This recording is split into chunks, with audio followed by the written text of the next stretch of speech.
Good evening.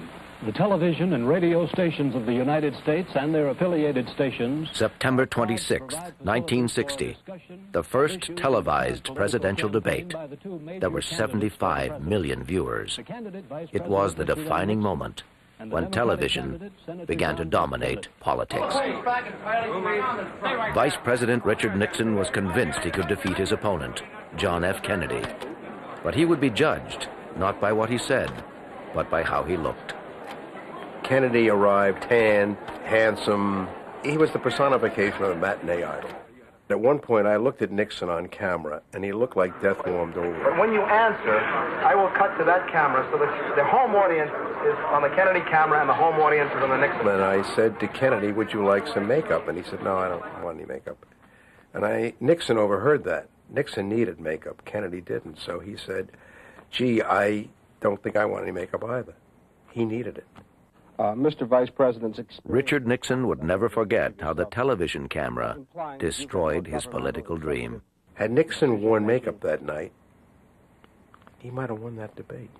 Now, that's a terrible thing to ponder, that a man running for President of the United States runs his ship aground over pancake makeup.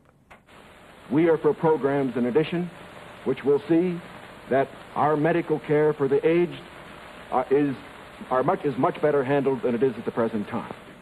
The Republican leadership has opposed federal aid for education, medical care for the aged. I think Mr. Nixon... Kennedy's advisors learned a new commandment.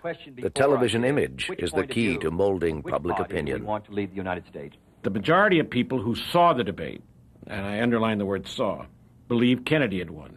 But the majority of the person who heard the debate, hadn't seen it, thought Nixon had won. That showed the debate that Kennedy had a charismatic way of dealing with the public through television, and that's why, because when he became president, I went to him and said, look, you've got to have live televised press conferences. Thank you. Kennedy used the press conferences as just another part of his image-making machine. It is increasingly clear. He was just a swashbuckler. He was so confident. It might have been Errol Flynn in the movies.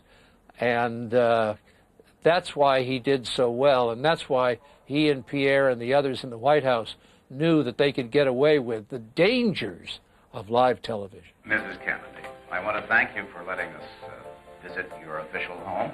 Television created an electromagnetic fantasy land. The public was seduced. Now, if you'll forgive me, this room looks a little bit like an antique dealer's dream. Have you made any good finds lately? Well, we have. This little chest was left by President Van Buren to his grandson. It has writing inside it, which shows all that.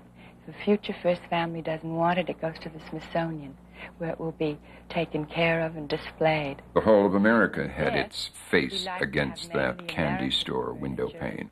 They were the beautiful people, moneyed, fashionable, handsome, living the life everybody would like to live. So it made very good television. Kennedy allowed the family to be used in, and to use it himself, in a very, almost blatant way. I remember seeing this in real life. Caroline hiding under his desk in the Oval Office and dancing around. Kennedy was, and his people, were the master manipulators of television.